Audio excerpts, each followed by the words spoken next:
Number 8 says to use a calculator to evaluate the function at the indicated values, and then round your answer to 3 decimals.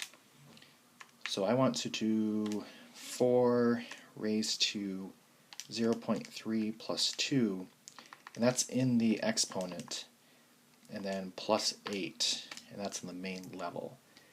So if you have the newer version of the calculator, then it basically will just look like this, and then you have to press to the right and then put the 8 on the main level.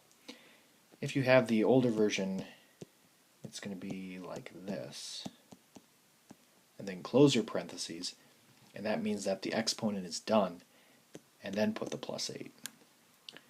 But either way, you're going to get 32.251. Okay, so then if you type in the square root of 2, so 4 raised to the square root of 2 plus 8, or if you have the older version, it will be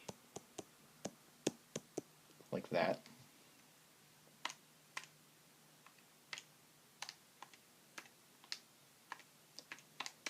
That's going to get you 121.648.